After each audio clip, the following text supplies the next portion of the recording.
pozdravljeni na tokratnem literarnem Stajteku. Tokrat predstavljamo knjigo In potiskal bom vinograd, Iguraču vinograd, Kras Mariborske ulice, admirala Mahniča, ki ga je prevedel Željko Perovič. O tej farsi danes marsikaj povedal pa bo tudi o admiralu Mahniču. Knjigo je izdal Kulturni center Maribor, po koncu literarnega večera si lahko knjigo tudi kupite. Literarni izdajatelj, če ga najprej predstavim, ki je Društvo za sodobno umetnost, XOP izvaja se partnerji v okviru mednarodnega projekta sodelovanja druge besede, literarnega kroga za majhne in manjšinske jezike v Evropi, kamor spada tudi slovenščina.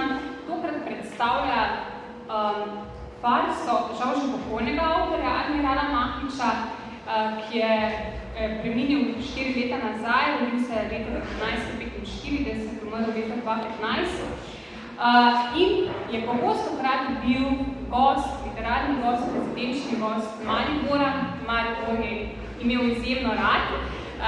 Zakaj ga je imel rad in na kak način ga je imel rad, bo vas pregovorila Željkom kasneje.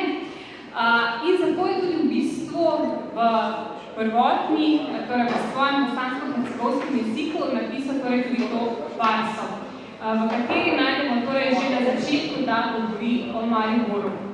Torej, admiral Mahnič je bil pesnik, pisatelj, esejist, tudi pisatelj na začetku in potem dramatik.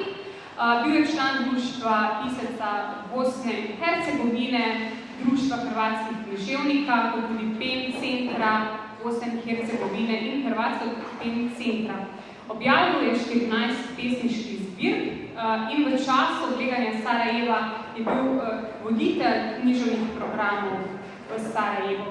Torej, admiral Mahnič je v svoji farsi, ki jo tukaj predstavljamo, predstavil v bistvu večplasten odnos do sveta oziroma tudi v bistvu kritiko celotne družbe v sami farsi. Nje najdemo kritiko vojne, kritiko potrošništva, neoliberalizma. Kako bi ti ovrednotili to farso? Kaj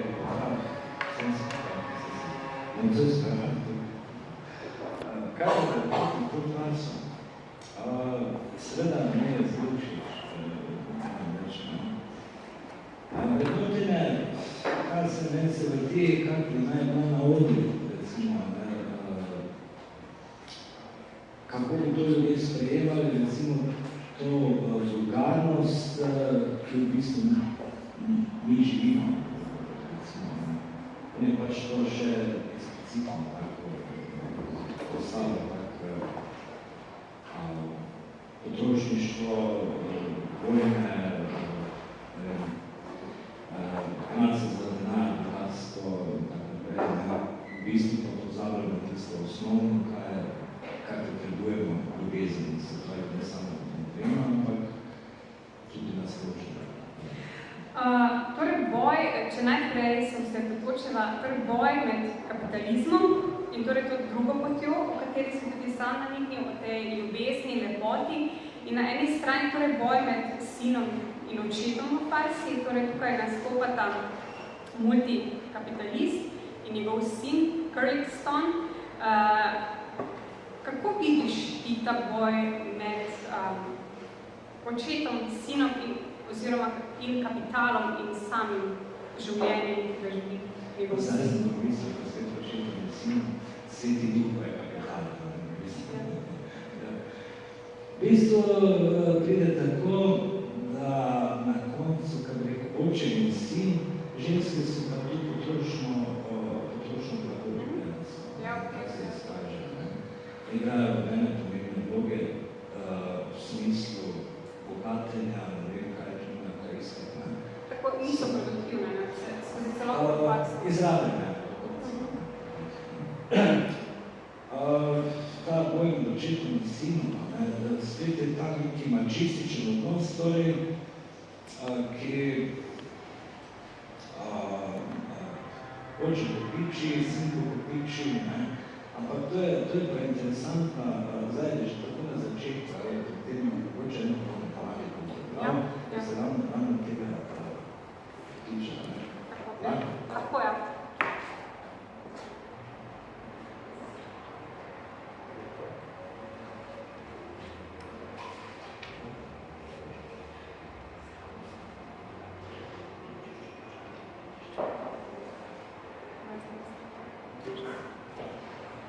Mislim, da to damo v tem vprašanju, oče pa sin.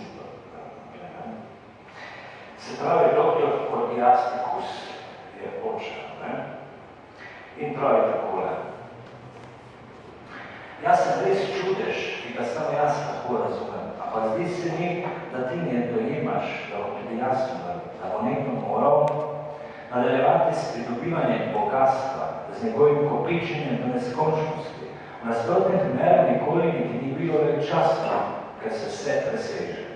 Samo tisto, kar se nadaljuje z rastjo, je neskončno in nedojemljivo. In če prav bo umrl, bomo ostal čudež, če bo on nadaljeval z grmadanjem kapitala, ki bo večji od vrednosti resorja.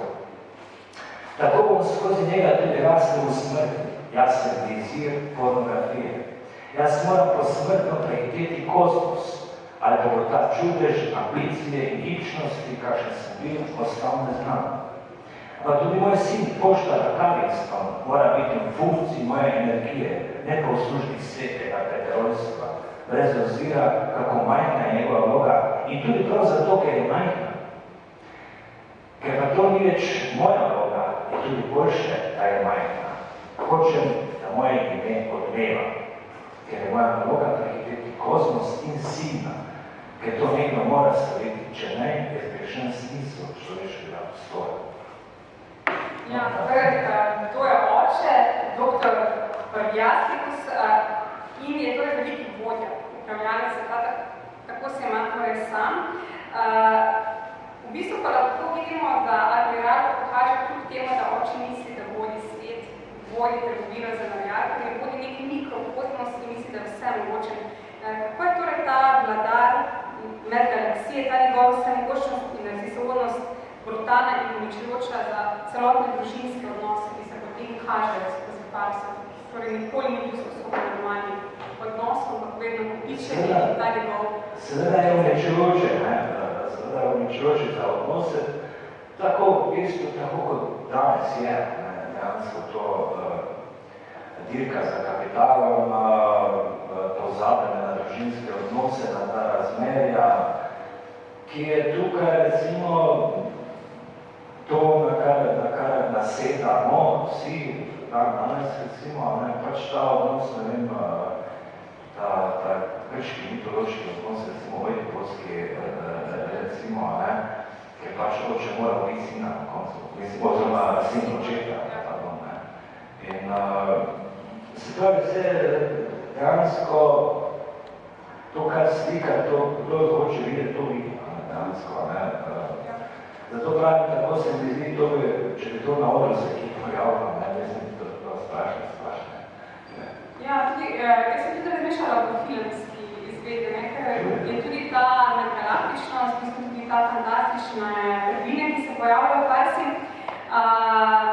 Hawking je torej dejal, da sam se najbolj boji, hkrati pa se torej tudi zaveda, da današnja družba, ko ima vlogi v rokah neko digitalizacijo, računalnik, lahko jih to pobegne. In rekel je, da ko je človek izumil oziroma odkril, kako lahko torej pride do ognja, ga je lahko pogasil. Tukaj pa se vidi in hkrati danes čuti, da je celotni računalniški sistem prišel tako daleč, da v bistvu ne moremo ustaviti. In tudi tukaj lahko vidimo elemente kritike, kako v bistvu admiral nakazuje, da smo postali roboti in da v bistvu za samo digitalizacijo ne moremo več ne slediti in ne moremo več postaviti. Kako je recimo z tvojega vidika ta pogled? Jaz moram se ostajati za digitalizacijo, se mislim, da druga obdobja. Tako da še zmeraj pač, kaj bi rekel, v bistvu postali bomo služni kako digitalizacije, tako tudi tega, kar smo ljudje, kar je postala ta perverznost današnja politika. recimo. Ne. Pred nami je knjiga, ki pač glavni junak kliče ljubezni, recimo. Ne. Ta perverznost pa se vidi, da je pretepena, recimo, sodnica, ne, skoraj mrtvo, novinarji in tako naprej, recimo. Ne. To je tukaj, ne. To živimo, recimo. Vi ste ravno tukaj, ne? Ne moramo zaustaviti sovraštva, ne moramo zaustaviti nasilja in pri tem ne moramo zaustaviti vojne, ne? In tudi tukaj pride do vprašanja vojne, admirali doživijo vojno, jo podoživljajo in tudi opozorijo, kaj če pride do medgalaktične vojne. In torej, kako zaustaviti, ravno tukaj se sprašuje ta ideja, kako ljubiti pa zaustaviti kapital, zaustaviti sovraštvo in zaustaviti vojno. Torej, ne pretirava, ko nakazuje na vojno, na možnost vojne. Seveda ne, seveda sam doživel na vlastni koži in ta ne bi rekel ulinek, ampak dodatek, ki nekako ne bi rekel naštevi zgodbe, ne, ampak je sarajevski dodatek te farse, govori dejansko o posledicah tega, kaj se potem zgodijo, da že nimajo več kaj jesti, pač pogledati, ne vem, travo neko, ali pa hlačke, ali oblike, ali ne vem kaj, to nas čaka, oziroma to so tudi izkusili, to ni to druga svetovna vojna, ampak to je to zdaj. Ja, vojna za vodo, vojna za... Pa da se dogaja, to se dogaja, skozi, nekaj, ko se mi pogovarjali, se dogaja. Ja. Torej, v farsi je tudi, kot smo še na začetku omenila, kritika do potrošniške družbe in v bistvu Prgjasikova ljubica to tudi njemu očita svojemu ljubimcu, da on je vasi tako zavarovan, da čeprav ima torej tovarno navijalk, ki je v bistvu tudi na nek način banalna, tudi imena so takšna, jezika še dela. Torej, mu očita ravno to, da on bi še naredil rojstvo tržno. Torej, a smo res postali samo še ljudje, ki kopičimo in ne znamo več živeti? Smo, kaj ne reči? Smo. Dejansko sinoč sem bil v službi, da sem ena digresija, pa sem malo televiziji prišel tudi. To Cezarjevo, v bistvu zakaj osvaja? To je pohlepa. To je nič drugo. On je vso Galijeve osvojil samo zato, da bi poplaškal denar. Kaj so nacisti delali? Plaškali so. Skoči šlo samo za to. Samo za denar, za bogatstvo. Ampak, če se stavimo tukaj, ali zdaj hoče torej Curly Stone, ki je torej glavni junak, se upreti očetu in torej se preleviti ali pa postati boljši drug človek. Torej, a je ta ideja, da je lahko torej, drugi rod boljši? Kot kontra ideji v grški mitologiji, ki je vsak rod vedno bil slabši. Vse to, zdaj več nismo stari Grči, recimo, zdaj so za nami že, ne vem, Freud, Jung in ostali, zdaj že vemo, da pa si mora hoditi, mora odrasti. In to, kar ne smo počnejo. Počne svojo stvar, ide za svojim idealom, očeta zapušča in njegov svet. Ampak kako to, da se mu dogaja vedno zlomlje, ne? Ko Curly Stone želi postati poštar, v farsi boste videli, da v bistvu prehaja do 3 osebe, hoče postati poštar. Ko postane potem poštar Curly Stone, vedno se lomi in nikoli skoraj ne pride do tega, da reče tako, jaz sicer želim živeti tako, tudi če ima moj oče proti. Vedno je nelomljen, zlomljen.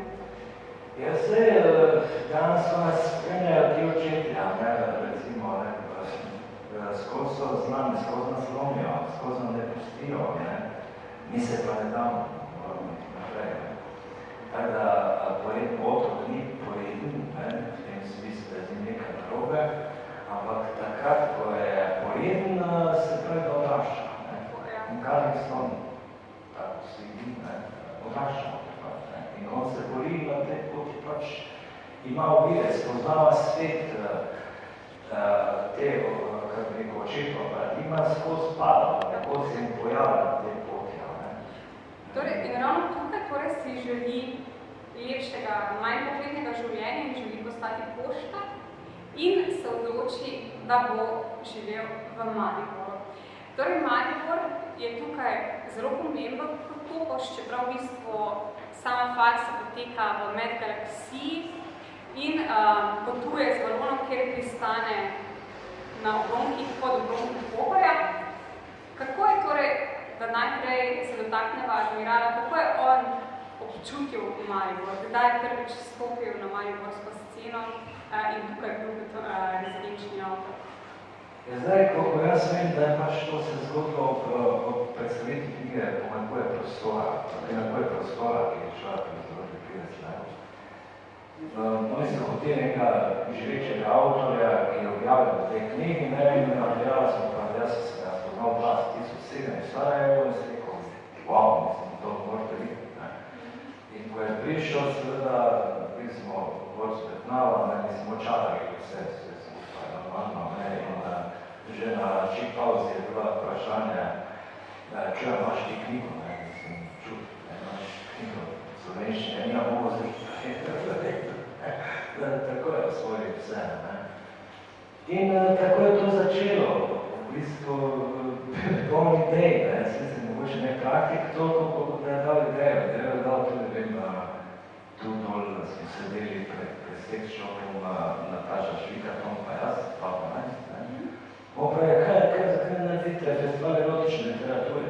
To je nekaj, ja, to je nekaj, ja, zakaj ne, čez 2 dni je že bil na letu prvi večer erotične poezije, že Dita tudi pisala, že vse to bilo, Tako da, nekako, zdaj to se navezuje še na eno stvar, recimo, da nam preveč pogovorno, v Mariboru dejansko. Dosti je zadnje čase, slišimo Maribor, kot pravijo, kar spreminja identiteto, ali ne nekaj problematičnega, Ampak jaz sam, ki izviram iz Bosne, pač bi rekel tak, Maribor je ne samo mali Liverpool, ampak v bistvu nekako kot Sarajevo, ima tega 2. Ljubljana, to so že Pulgeta, kot Zagreb. Maribor ima tisto nekaj. In to je po mojem Andreja začutil, pač bil sprejet tukaj. Zdaj je seveda, kot priješ še Mussolino, kaj boš dal, boš to dobro, ne? In tak je on tu domačen. Ja, ker v bistvu v farsi je zaznati ogromno tega utripa, navdušenja nad Mariborom. In v bistvu ta duh, ki plove skozi farso v Mariboru, je v bistvu, kot da bi poslušal kakšne popevke o Mariboru. In tukaj je sama admirala rekel v farsi, tukaj ne zmanjka vina, tukaj je lepo, tukaj ne zmanjka poezije, ker tukaj tudi noter nastopa pesnik, ki je lahko alter ego admirala. In zdaj torej zdaj je poštar, ki živi v Mariboru, išče to ljubezen.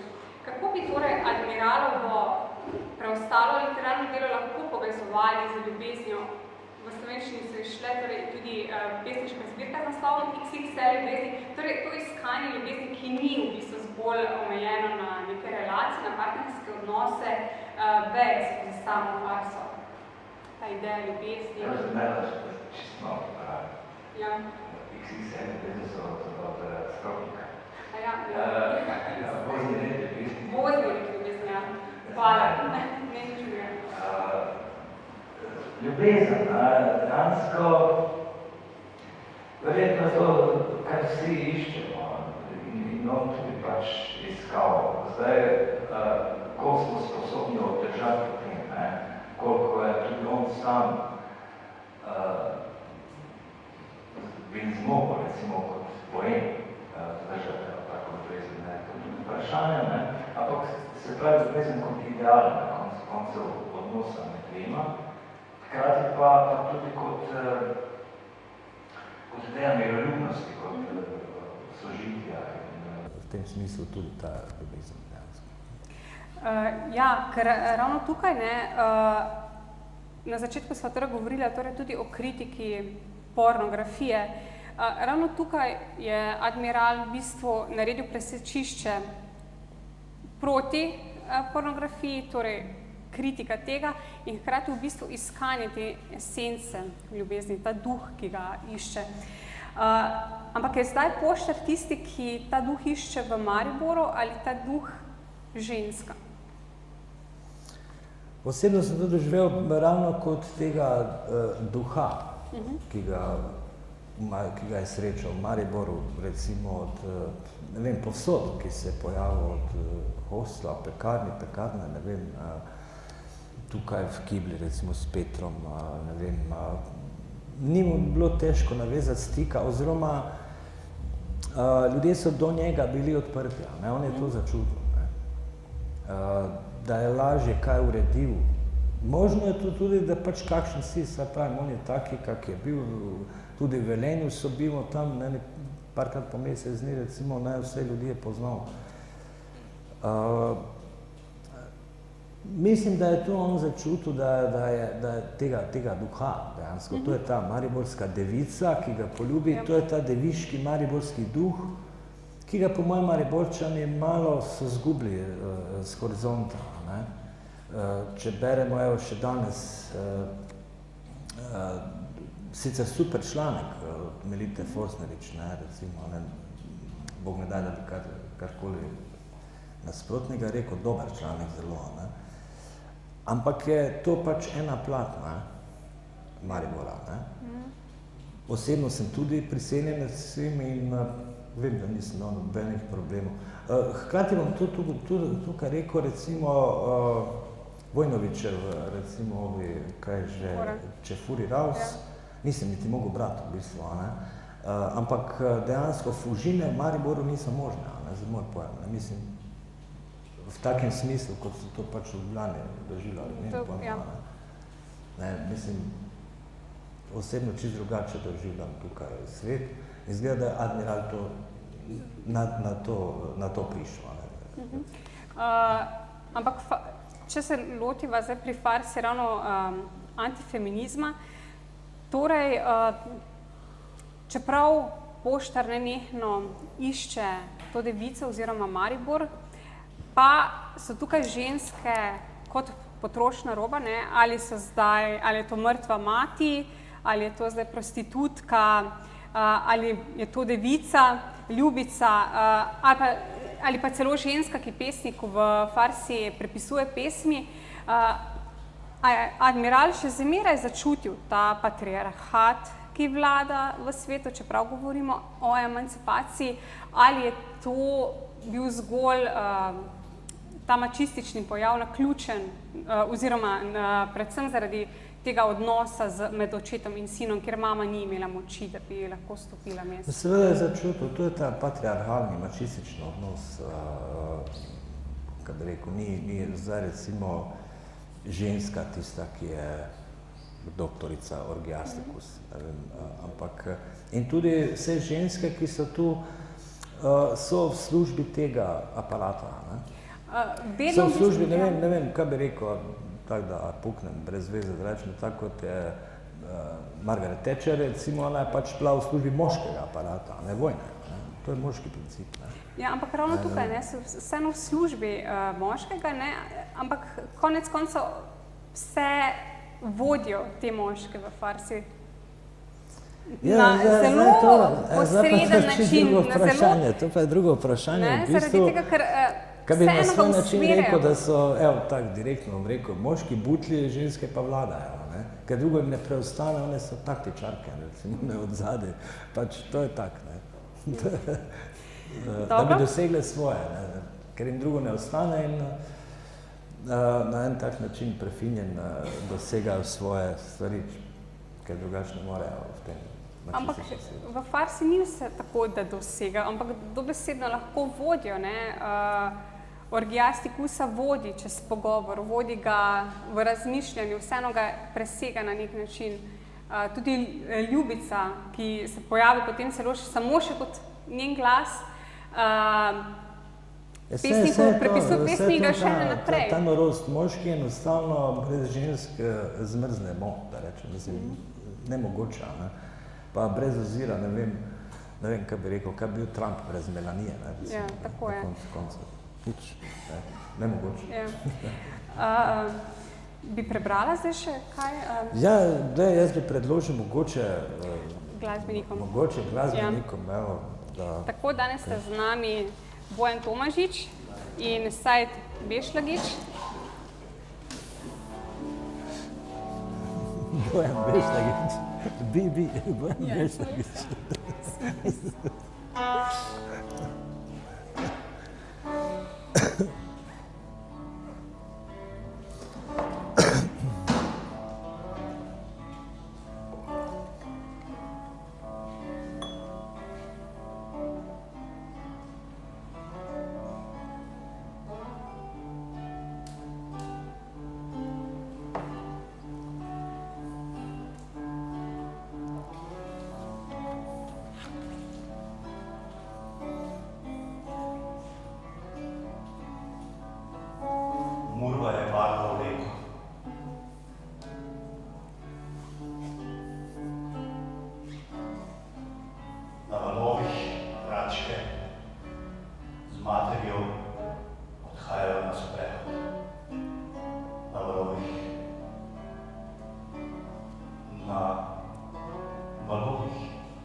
Deklica poljublja koloradskega hrošča.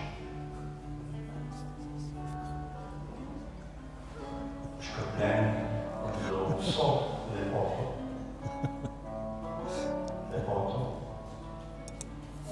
lepoto.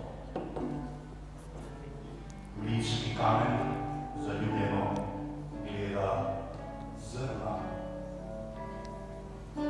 Iz bedra, iz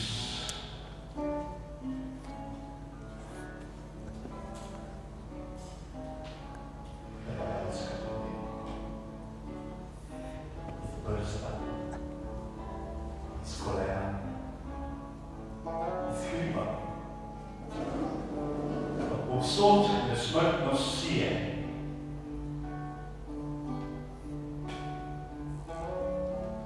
Nesmrtnost sije. Sije. Od povsod nesmrtnost sije.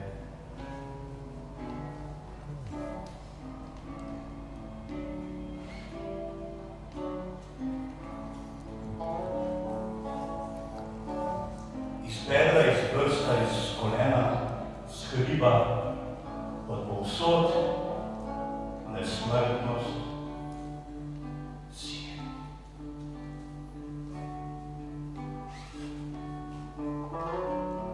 Dobro, ja. Sem še predložil.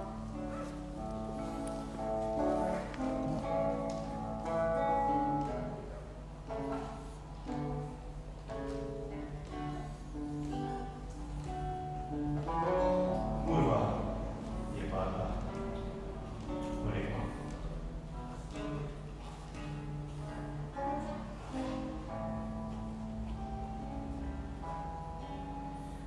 To je bila pesem Pesaž pred zapuščenim Rimom, naslednja bo malo daljša.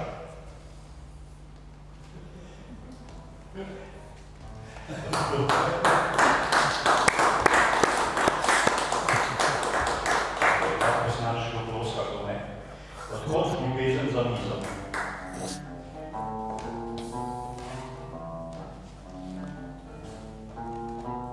S terase hostla pekarna, ki jo je zadrhnilo pohorsko pogorje in jutranje ledene sveče.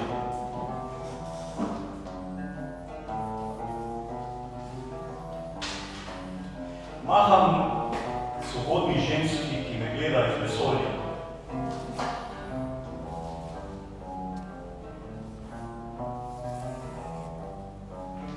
Navadom čudes plešala s pogledi.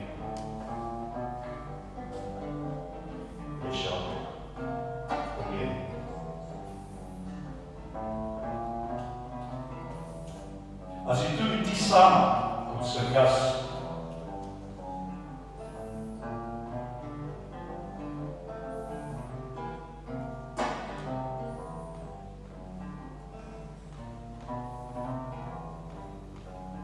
Molzem mariborske vinograde, predsejam svoje verze, sanjam predan. Bog mi je prijatelj znan.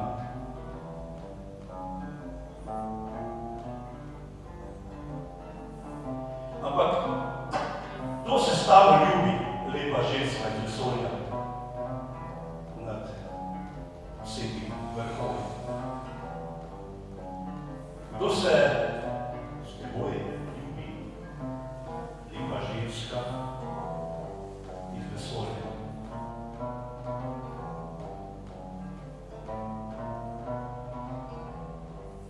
S terase hostla pekarna, ki jo je zdrgnilo pohorsko pogorje.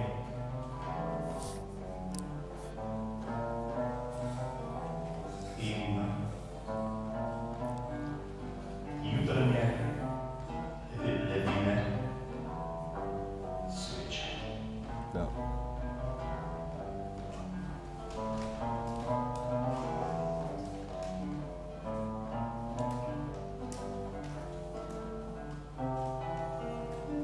No. Bravo. Bravo, Zdaj še ona dala čisto na kratko nekaj povesta, potem še midva izvedela 10 pesmi. Potem pa lahko greste komaj. 15, pozdravljam. Potem lahko komaj greste, to je pa ne. Zaklenje. V galaksijo. Galaksija. Hvala lepa. Hvala vama. Torej, Admiral Mahnič je v tej farsi posegal po literarnih in glasbenih referencah, pogosto pa je torej zaslutiti različne filozofske prvine od marksizma, eksistencializma, Nietzscheja. Kaj torej po tvoje združuje to farso, ki upamo v bistvu, da bo doživela kakšno gledališko izvedbo? Ja, kaj jo združuje? Vsega je tu. Zdaj združuje pač ta klic k ne vem, k ljubezni, evo, na koncu spet. Skozi vse te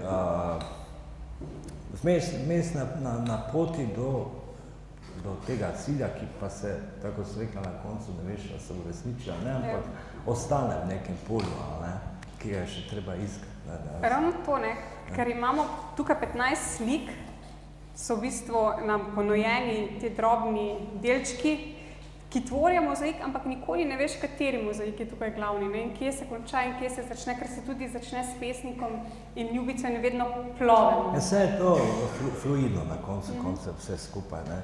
V glavnem on locira to devico, torej mariborskega duha, v sam center, ne, recimo, rečemo glavni trg, center. Pač ali poštno mogoče.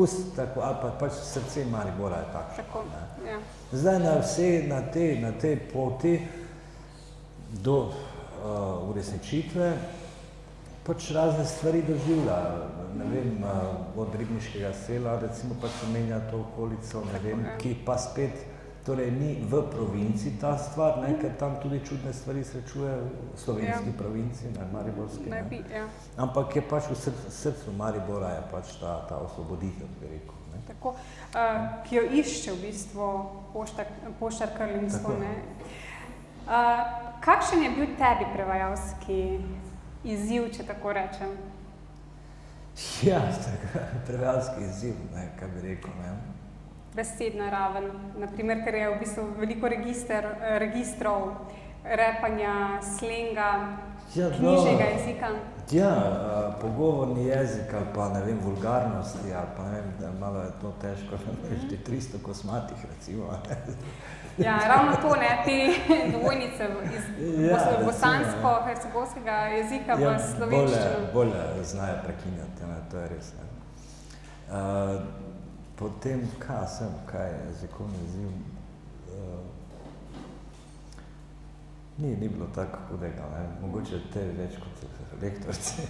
Ne, v bistvu zelo mi je bilo všeč, tudi besedilo mi je bilo zelo zanimivo in v bistvu sem admirala vedno nekje imela v misli njega v celici, njega v pekarni, tako da. Ja, saj je v bistvu zdaj ta jezikovna ravna, kaj bi rekel, recimo, ne vem, kako sintakso malo v originalu pač je malo spreobrnjena, ne vem, zdaj, ko jo poskušaš v slovenščino dati, kako zveni, recimo, ne vem. Ja, mogoče skladenjska struktura je malo drugačna, ja. Želel, ko bi še kaj prebral? Kateri najljubši odlomek? Ja, ne vem. Kje sem to nekaj...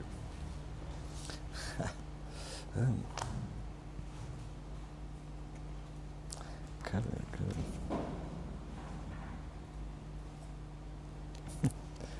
Ne vem,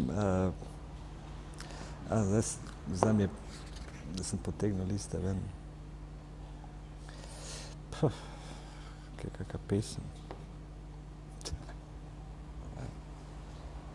Dobro, zdaj bomo pač lahko eno tako problem je doktora Orgiastikusa, lahko? Ja, lahko, ja. Ja. Spravi, doktor, signali iz vesolja. Doktor Orgiastikus si sname skafandr z glave in aktivira mobitel. A slišiš, naj sin je pobegnil z Rdečega otoka. Ti pa si tudi pobegnil iz zakonske postelje. Za lansko letom sem se natanko 365krat trudil okrog tebe, pri čem sem imel seksualni uspeh 36krat. Poslušaj, greva po vrsti. 17krat te je zeblo, 10krat je bilo vroče, 20krat si bila utrujena, 22krat te je bolel trebuh, 83krat nisi mogla iz tehničnih razlogov. 5krat je bilo preveč zgodaj, 25krat je bilo odprto okno in bi moje delavke iz tovarne navijalke lahko slišale, 8krat te je bolel hrbet, 10krat si preveč spila, 21krat nisi bila razpoložena, 17krat je naj sin Carlingston jokal v spanju in medtem, ko sem ga miril, si ti zaspala, 10krat si rekla, da greš k ginekologu, 18krat si imela frizuro, ne z mojimi, temveč uvoznimi navijalkami satelita Hong China, 15krat je bilo preveč pozno, 25krat si prišla pozno z dela, 20krat si ti v službi dvignili pritisk, v 36 primerih, ko sem imel seksualni uspeh, 34krat zadovoljstvo ni bilo možno, ker je 4krat škritala postelja. 5krat si me stalno opozarjala, da naj pazim. 8krat si me ravno pred koncem eksplozije orgazma vprašala, če sem zaprl okna in zaklenil vrata. Enkrat sem prenehal s kurčevo aktivnostjo, ker se je rjovela, jaz pa sem mislil, da te boli. 8krat si iz postelje ugotovila, da je treba obarvati strop, pa tudi streho tovarne navijalk. 8krat sem prenehal s kurčevo aktivnostjo, ker si zaspala in zborovsko smrčala. In na koncu, če te bo kdo vprašal, kje sem, lahko rečeš, da sem šel kupiti cigarete in pornografske revije. Najlepša hvala.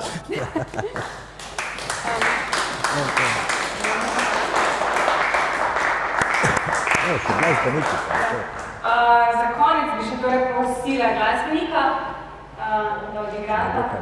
Še bo kdo kaj vprašal? Se upravičujem, spoštovanje, od nas drugi dobro,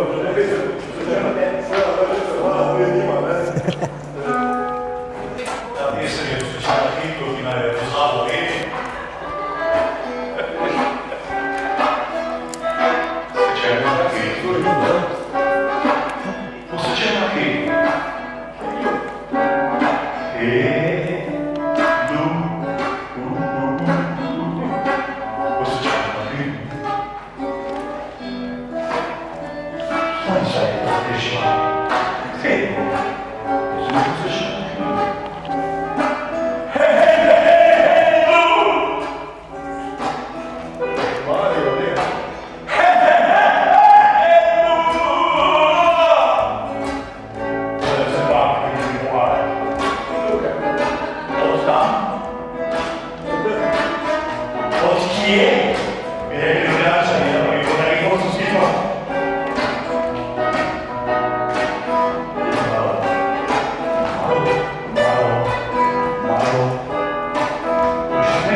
tvrd, kot zvonček.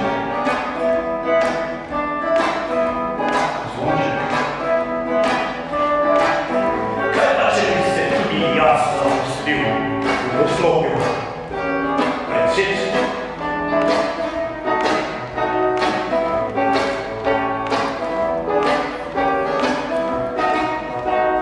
Srce iztežalo, izstopilo iz celine, plime, pomladi, cvetne, plime, pomladi. To je od tehnike, da je nekaj.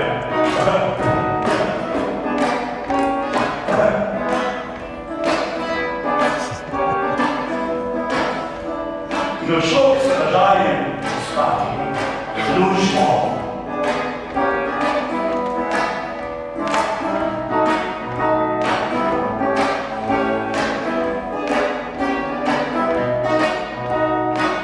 Lahko bi bil sluten stražar, morda tudi soliden predsednik, ampak najprej bi se oženil.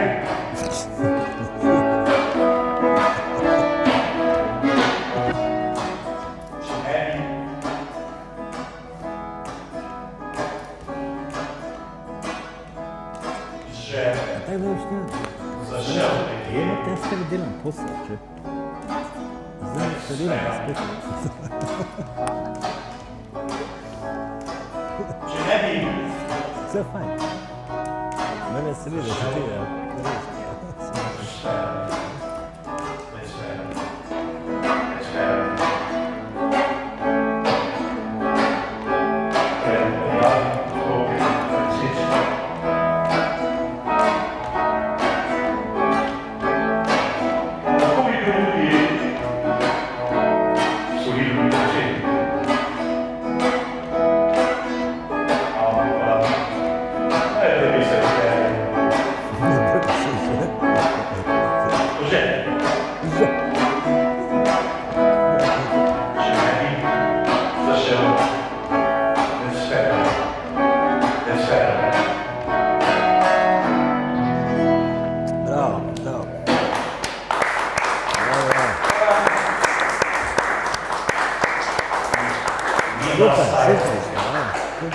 In da sajmo smo na voljo, da bi ga pridel. To je posnjak s nami, daj na YouTube. In da sajmo smo pripravili na to prid, da špila tudi domov. Vse pojest? Na Ani mogoče, recimo. Pa vse pojest? Kristini mogoče. Vse. Pes kaj imaš ti v hladilniku? Peso mogoče. Ja. Naučimo, ne? Temperaturne razlike, mogoče dnevna soba, druga dnevna soba in tako naprej, da bi Kitajni kaj se škodovalo? Ne. Okay. Ni. Prijemno. Daj, lahko se na pišite se tam pri Bojemu Sedmaku, prosim. Ja, hvala. Samo če zna, da mi o vrhniki. Hvala. Najlepša hvala. To je bil liberalni zajtrk. Govorila smo še Peroviča. Predstavili smo knjigo admirala Mahniča. Želimo lep